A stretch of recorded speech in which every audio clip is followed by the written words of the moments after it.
Welcome to Bedtime Astronomy. Explore the wonders of the cosmos with our soothing Bedtime Astronomy podcast. Each episode offers a gentle journey through the stars, planets, and beyond, perfect for unwinding after a long day. Let's travel through the mysteries of the universe as you drift off into a peaceful slumber under the night sky. I want you to try kind of a thought experiment the next time you find yourself outside on a clear night.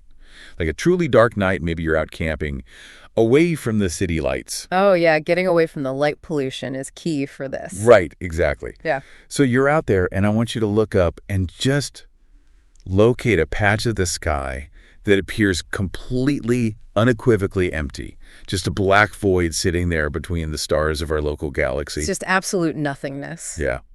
But here is the thing. Imagine staring into that absolute nothingness and realizing that you are not looking at empty space at all. You're really not. No. You are looking directly down the barrel of a cosmic monster.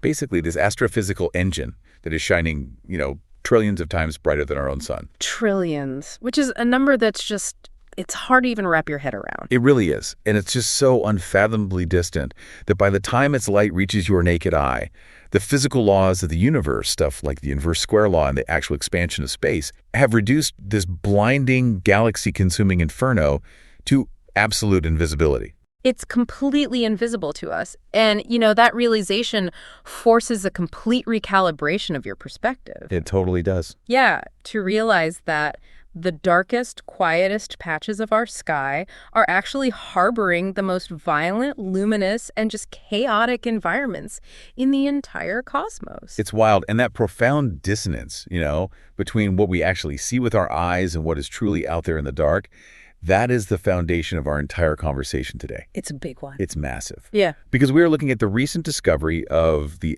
oldest, intrinsically brightest objects ever observed in the universe. The absolute record breakers. Right. But the reason this is sending total shockwaves through astrophysics isn't just about logging, a new record in some celestial catalog somewhere. No, not at all. It's way bigger than that.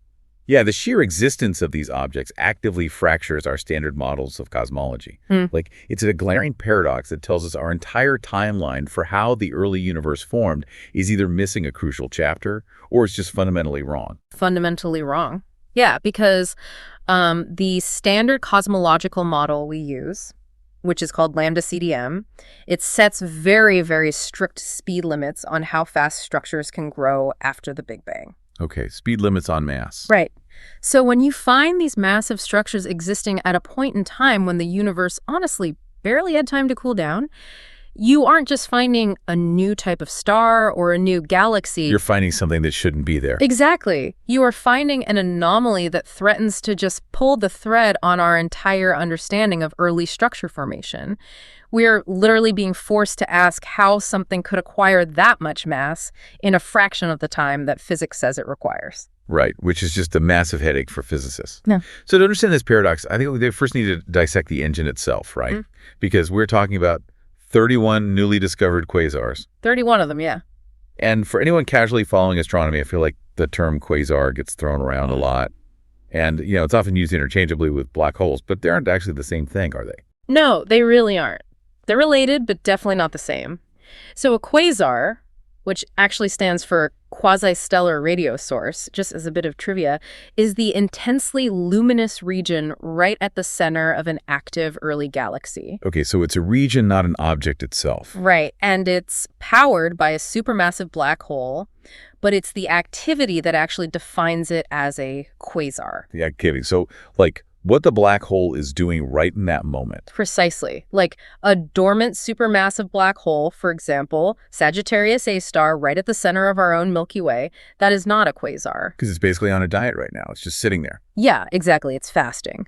A quasar requires an active, just catastrophic influx of material. It is a highly specific, very transient phase in galactic evolution. I mean, it doesn't last forever. Right. It's fleeting on cosmic scales. Yeah. The black hole is gobbling up the surrounding accretion disk of gas, dust, disrupted stars, just an absolute feeding frenzy. An absolute feeding frenzy. And the luminosity generated by this process is just staggering. Well, it's blinding. Yeah, we're talking about a localized region of space outshining its entire host galaxy by a factor of hundreds or even thousands. Thousands of times brighter than billions of stars combined. Which is just, wow. But this is the part where I feel like the mechanics often get glossed over in standard science reporting. Because the defining characteristic of a black hole is a gravitational well so steep that beyond the event horizon, the escape velocity is faster than the speed of light. Right, nothing gets out, not even light. Exactly. So if the central engine's primary function is to lock matter and light away forever from the observable universe, the blinding light we see obviously isn't coming from the black hole itself. Right, the light never actually crosses the event horizon to come back to us. It is a product of the macroscopic traffic jam sitting just outside of it. A cosmic traffic jam. I like that. Yeah, because as massive quantities of material fall toward that deep gravitational well, conservation of angular momentum basically prevents it from just dropping straight in. Because everything in space is spinning, right? Yeah. Exactly. It's all swirling. So it forms this flattened, rapidly spinning structure called an accretion disk. Okay, an accretion disk, which always makes me think of spacecraft re-entering Earth's atmosphere. Oh, that's a really good analogy, actually. Yeah, because a lot of people assume the heat of re-entry comes from the spacecraft rubbing against the air, right? Like rubbing your hands together to get warm. Right, just basic friction. But it's actually ram pressure. The spacecraft is pushing the atmospheric gas out of the way faster than the gas can physically move, which compresses it. And that intense compression is what generates the superheated plasma. Yes. So in an accretion disk, you have a somewhat similar dynamic, right? This is extreme friction and compression just scaled up to a galactic terrifying level. That re-entry analogy captures the thermodynamics perfectly, because in the accretion disk, orbital velocities are higher the closer you get to the center. So the inside lanes are moving way faster than the outside lanes. Just like a racetrack. Exactly. So you have these concentric rings of plasma just shearing against one another at significant fractions of the speed of light. Wow. And this differential rotation creates immense friction. But it is even more complex than just physical compression. We are dealing with highly magnetized plasma here. Okay, magnetized plasma. Yeah, so there's this thing called the magnetorotational instability, or MRI. Not the brain scan. No, definitely not the brain scan. This MRI creates intense turbulence within the plasma, and it acts as the main mechanism that actually transfers the angular momentum outward, which is what allows the mass to finally fall inward. Okay, wait, let me make sure I've got this.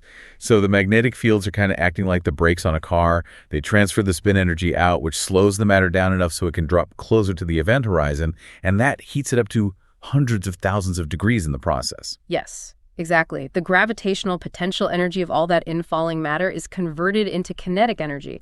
And then through that viscous shear and the magnetic turbulence you mentioned, it turns into thermal energy. Heat.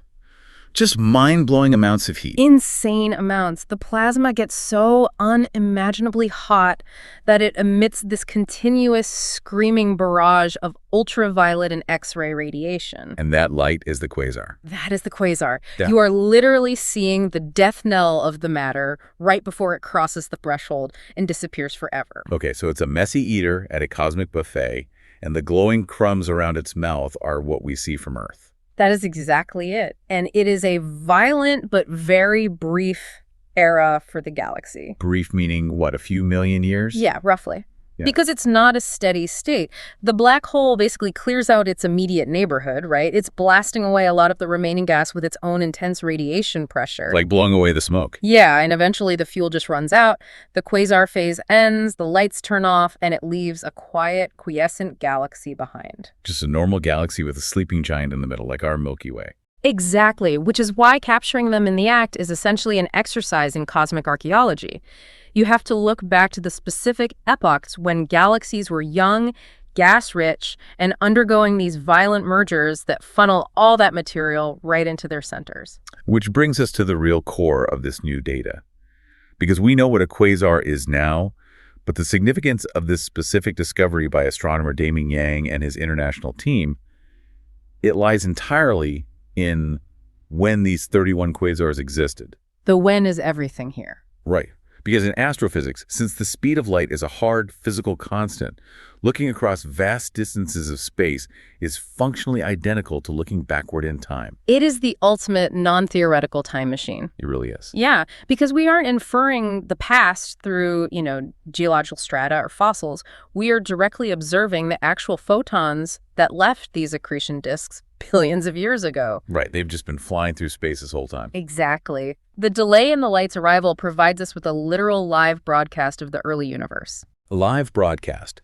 And these specific quasars we're talking about today, they are situated at the absolute extreme edge of our observational horizon. The very edge. Like the accepted age of the universe is 13.8 billion years.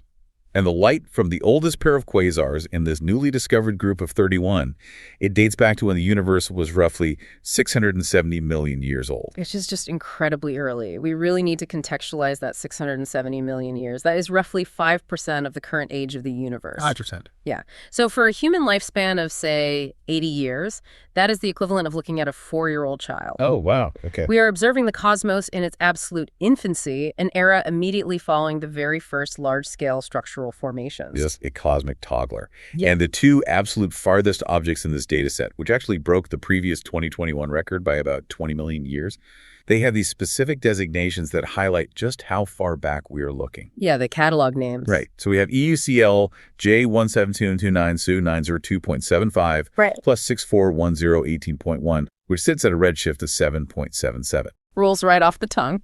Doesn't it just?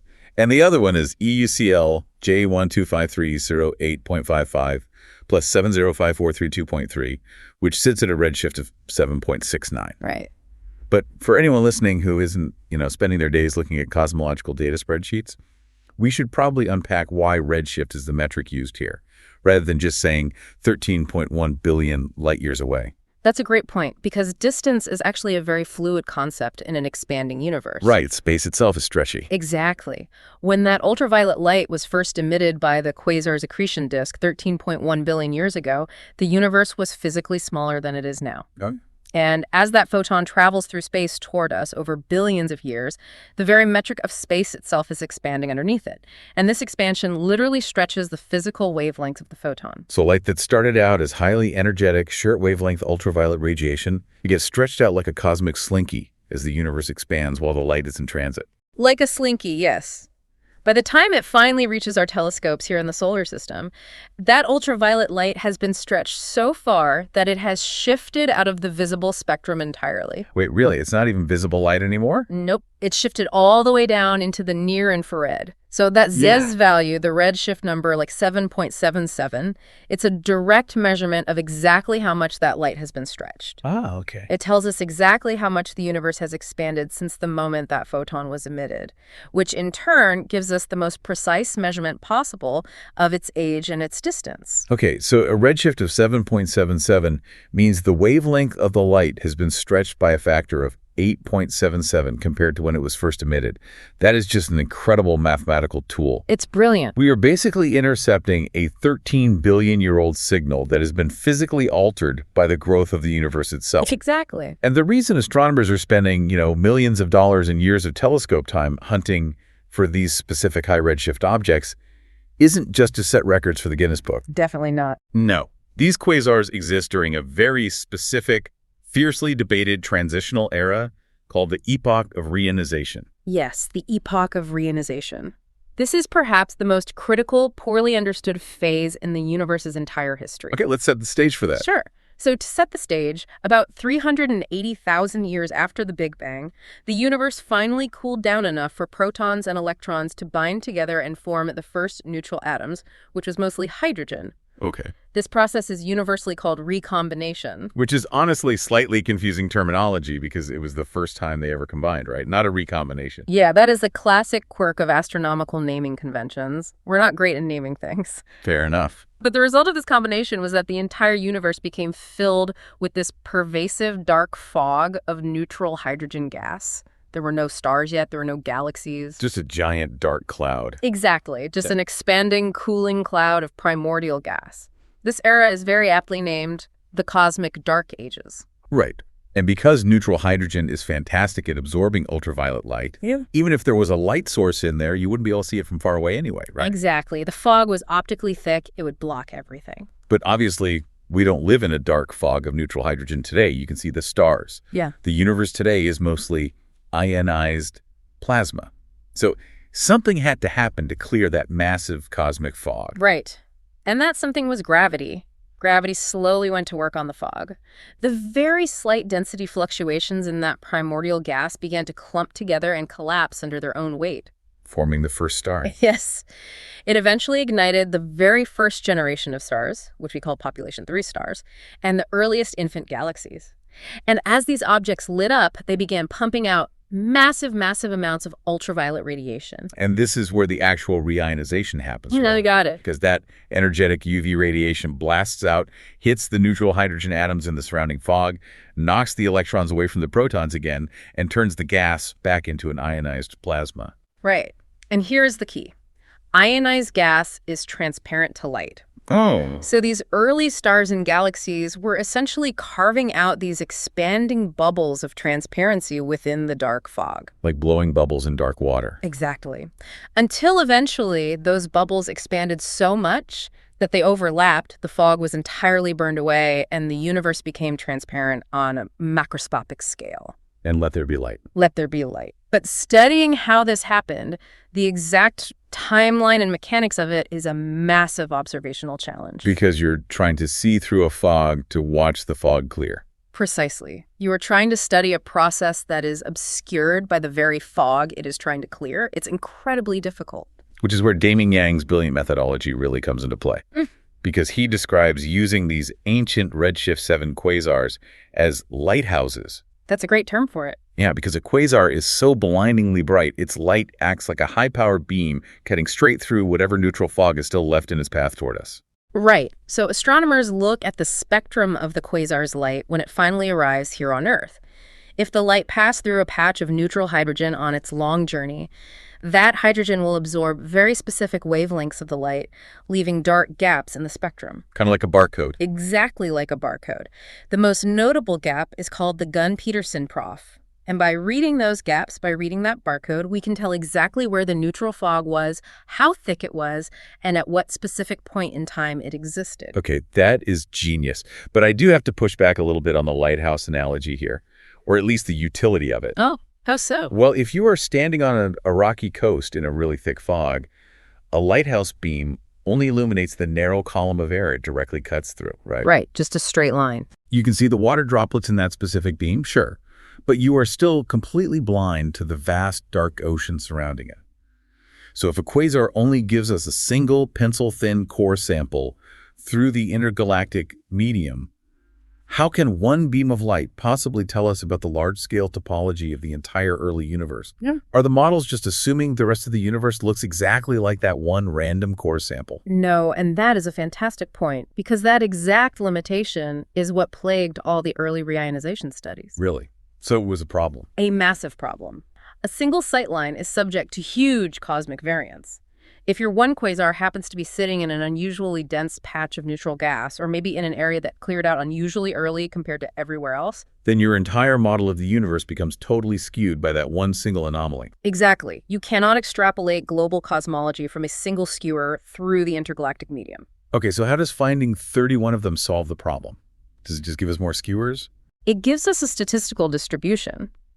Moving from just 1 or 2 known quasars at this extreme redshift to 31 is literally the difference between a single flashlight beam in a dark forest and a widespread network of searchlights all pointing at you from different directions. Ah, okay, so they cross over each other. Right. With 31 distinct sightlines distributed across completely different regions of the sky, astronomers can actually begin 3D tomography of the early universe. Tomography, like a CT scan. Exactly like a CT scan. We can start to map where the ionized bubbles are, how large they have grown in different sectors, and we can trace the timeline of when they finally percolate and merge together. We move from an anecdotal observation to a comprehensive 3D map of the cosmic fog. Wow. We are essentially charting the topography of the dawn of light. That's just an incredible achievement for humanity. It really is. But, and here's the massive twist in the narrative for today, while these 31 lighthouses are exactly the tools we need to solve the mystery of the Dark Ages, the very fact that we can see them at all has exposed an entirely new, much more alarming problem. Yeah, this is the big one. We have mapped the fog, sure, but the lighthouses themselves shouldn't physically exist yet. Right. This is what we call the perplexing mystery of mass. And honestly, it is the intellectual climax of this entire data set. It is the paradox that is actively keeping theoretical astrophysicists awake at night right now. Let's lay out the sheer scale of the problem here so everyone understands why this is panic-inducing. These newly discovered quasars are powered by supermassive black holes. And we aren't talking about stellar mass black holes that are, a few dozen times the mass of our sun. No, not at all. These black holes weigh billions of times the mass of our sun. Billions, with a B.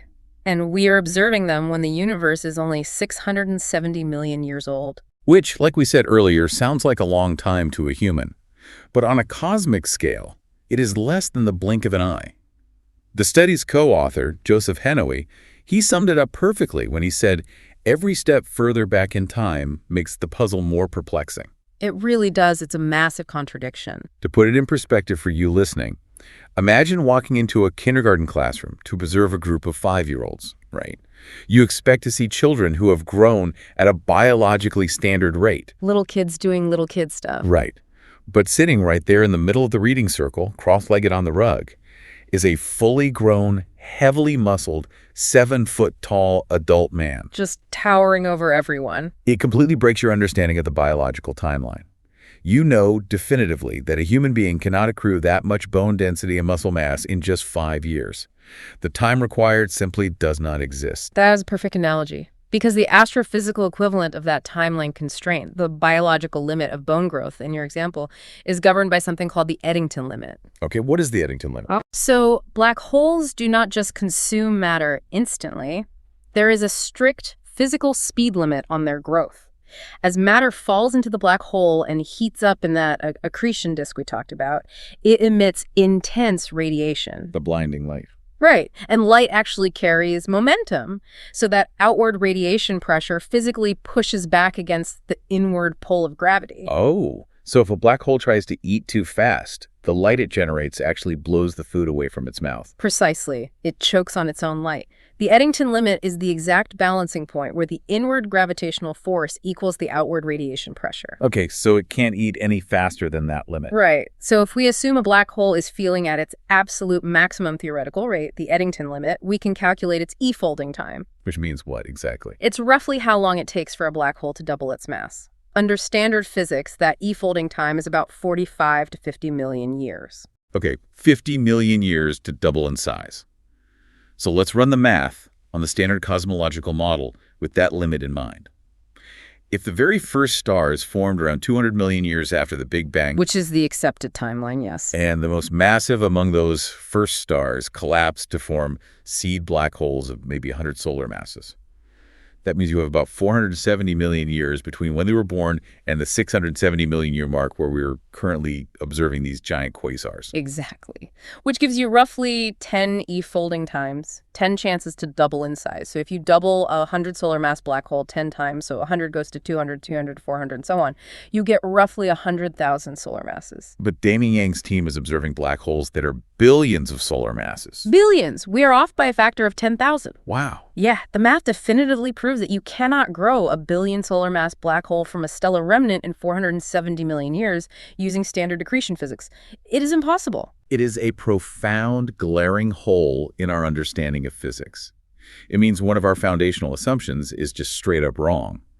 Like, either they found a way to cheat the Eddington limit and eat vastly faster than physics should allow, or they didn't start as stellar mass seeds. Those are exactly the two leading hypotheses that are currently tearing the astrophysical community apart right now. It's a huge debate. Okay, let's look at the first option.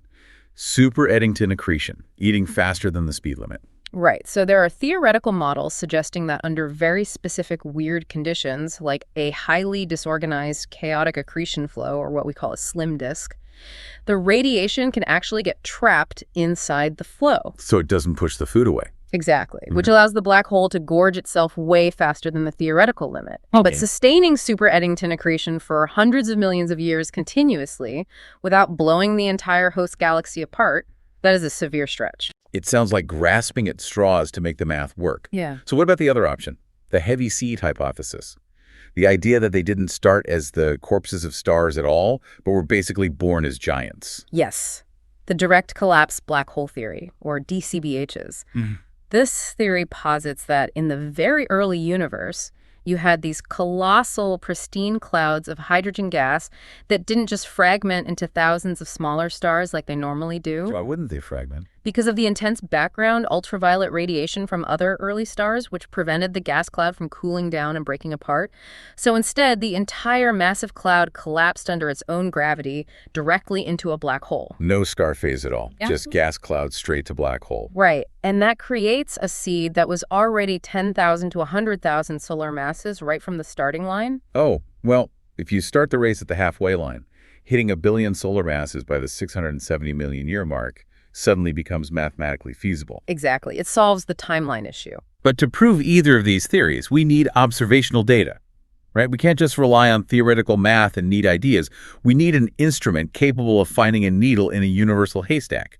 Which brings us to the actual technological marvel that enabled this discovery in the first place, the Euclid telescope. Oh, Euclid. It is an absolute game changer for cosmology. It's a European Space Agency mission launched just recently in 2023. And Daming Yang specifically cited Euclid as the tool that completely transformed this field. How so? What makes it so special compared to, say, Hubble? Well, to put its efficiency in perspective, previous quasar hunts relied heavily on ground-based observatories or very highly targeted space observations. It literally took decades to slowly, painstakingly build a catalog of ancient quasars. Pointing a tiny straw at the sky and hoping you see something. Exactly. But Euclid, in just 2 years of operation, has essentially doubled the known number of these redshift 7 objects. That's insane. It achieved in 24 months what previously took the entire global astronomical community decades to do. It's a powerhouse. And the reason it is so incredibly effective comes down to where it is parked and how it sees the sky, right? Because Euclid is not in low Earth orbit like the Hubble Space Telescope. It is positioned at Lagrange point 2, or L2, which is about 1.5 million kilometers away from Earth. Yes, and the orbital mechanics of L2 are absolutely vital for infrared astronomy. Why is that? Why does it need to be 1.5 million kilometers away? What advantage does that specific hovering spot give us over just being in Earth's immediate orbit? It's all about heat. When you are in low Earth orbit, you are subjected to a brutal thermal environment. Because the Earth is hot. The Earth is incredibly bright, both in reflected sunlight but also in its own thermal infrared glow. Plus, when a satellite is in low Earth orbit, it constantly passes in and out of Earth's shadow, right? Day, night, every 90 minutes. Oh, meaning it experiences massive temperature swings. Exactly. And those temperature swings cause the structural components and, crucially, the mirrors to physically expand and contract over and over. And you cannot take a deeply exposed, highly sensitive image of a very faint infrared source 13 billion light years away if your telescope mirror is physically warping because the sun just came up. Exactly. It would be a blurry mess. By placing Euclid at L2, it sits in this gravitational sweet spot where it orbits the sun at the exact same rate as the Earth. So it's always in the same spot relative to us. Right. It constantly keeps the Earth, the sun, and the moon directly behind it. So it employs this massive sun shield to block out all that local heat and light, allowing its instruments, specifically the near-infrared spectrometer and photometer, or NISP, to radiatively cool down to highly stable freezing temperatures. And from that perfectly stable, cold vantage point, it just gazes outward into the deep cosmos. Without any interruptions. And what it is doing out there is surveying an unprecedented volume of space. Yeah, I saw a graphic from this study mapping the Euclid survey against the cosmic background. If you look at an all-sky map, like the one from the Planck mission in 2014, the dominant feature is this bright, glowing horizontal band slicing right across the middle. Right, which is the plane of our own Milky Way galaxy. And it's packed with gas, dust, and stars, Right. which astronomers actually refer to as the zone of avoidance, which is such a cool name. It sounds like a sci-fi movie. It totally does, but it's called that because looking through the Milky Way to try and see the deep universe is like trying to look at the faint stars while standing directly under a glaring streetlight. You just can't see anything past the glare. So Euclid intentionally points away from the galactic plane. It surveys the high galactic latitudes. The survey footprint sweeps across these massive, dark swaths of the deep sky. It casts a wide net. Very wide net. It is designed specifically for wide-field imaging. It doesn't have the extreme magnification of something like James Webb, but it has a massive field of view. It is actively looking for the anomalous red dots, the high redshift quasars, hiding among billions of standard galaxies. So you could cast the widest, most sensitive net in astronomical history, and it identifies the 31 yellow and red dots out of a literal sea of background noise. But finding them is only the first half of the operation, isn't it? Just the first step, yeah. Because Euclid tells us where the impossible monsters are hiding, but to figure out how they grew so massive so fast, we have to transition from the scout to the magnifying glass, which introduces the next phase of the investigation, relying on the James Webb Space Telescope. Oh, yeah. The synergy between Euclid and James Webb is what will ultimately resolve this entire mass paradox. As Daming Yang noted, JWST has already begun follow-up observations on these newly discovered quasars. The data is literally currently being downloaded and processed as we speak. Which is so exciting. So if Euclid is the wide-angle lens mapping the forest, James Webb is the microscope examining the cellular structure of a single leaf. That's exactly it. JWST possesses unparalleled infrared spectroscopic capabilities, specifically with its instruments called integral field units. What do those do? Well, when Webb points at one of these new quasars, it isn't just taking a pretty picture. It is literally dissecting the light pixel by pixel to analyze the chemical composition, the velocity of the gas swirling around, and the temperature of the accretion disk itself. It can actually look at the host galaxy surrounding the quasar, right? Okay. Because right now we just see the blazing light of the black hole's feeding frenzy. Right, the glare hides everything else. But if we want to know if it grew via super Eddington accretion, or if it started as a massive direct collapse seed, we need to see the environment it grew up in. Exactly. JWST will allow astronomers to measure the metallicity of the gas in that host galaxy, meaning how many heavier elements have been forged by early star deaths. It will measure the kinematics, the movement of the host galaxy, to see just how massive the galaxy itself is. Are these giant black holes sitting inside equally massive giant galaxies, or are they vastly outgrowing their hosts? Which is a crucial question, and all of this feeds directly into Joseph Hennewy's ultimate vision for this research. He stated that the goal of compiling all this data is to construct a quasar chronicle of the first billion years. A quasar chronicle? That sounds epic, but what does that chronicle actually look like in practice? How does it solve the timeline? Well, a chronicle implies a sequential narrative, right? A story with a beginning, middle, and end. Right. Right now, we only have isolated, static snapshots. We see the giant sitting in the kindergarten class, but we don't have its medical records or its baby pictures. We don't know how it got there. I just know it is there. Exactly. So the Quasar Chronicle aims to populate the timeline. If Euclid can find quasars not just at 670 million years, but maybe at 500 million, 400 million, and 300 million years after the Big Bang, we can finally chart a real growth curve. We can see if the mass drops off linearly as we go back, which might support the heavy seed theory because they started big, or if the mass drops off precipitously, which might indicate a sudden, violently fast period of super Eddington growth. Precisely. The Chronicle will provide the missing transitional fossils of early cosmic evolution. It will definitively tell us whether we just need to slightly tweak the physics of accretion disks, or if we need to completely overhaul our entire understanding of how matter behaves in the primordial universe. I mean, we are standing on the precipice of a profound paradigm shift here. The architecture of the cosmos, the timeline of its infancy, the mechanics of its most extreme engines, all of it is up for debate right now because of 31 distant red dots. It's thrilling time to be in the field. It really is. Yeah. I mean, to synthesize the scale of what we are witnessing here today, we have decoded the violent frictional mechanics of supermassive black holes actively consuming galactic material. We have leveraged the metric expansion of space itself to look back 13.1 billion years in time. Using the universe as a lens. Yeah. We are utilizing these ancient quasars as cosmic lighthouses to perform 3D tomography on the neutral hydrogen fog of the Dark Ages. Mapping the unmappable. Exactly. Yeah. Yet the very tools we are using to map the early universe completely break the mathematical limits of how fast mass can accumulate, forcing us to question the foundational physics of structure formation. And it is the unprecedented wide-field infrared capabilities of the Euclid telescope that has finally dragged these paradoxes out of the dark. It is the ultimate testament to the scientific method, honestly. We build better instruments, we look deeper, and the universe obliges by revealing complexities that prove our existing models are totally inadequate. It's a beautifully humbling realization. It really is. Which, brings me back to the thought experiment we started with today. When you look up at that seemingly empty patch of night sky, you now know it is hiding ancient billion solar mass engines that mathematically shouldn't even exist. They're right there, hiding in plain sight. But it leaves you with a much deeper, far more unsettling question to think about. If our fundamental models of the universe are missing something as massive as how these colossal black holes manage to form in the blink of a cosmic eye, what other basic assumptions about the reality of our universe are completely, entirely wrong? That's the real question. What other impossible structures are hiding out there in the dark, just waiting for us to build a telescope powerful enough to prove them real?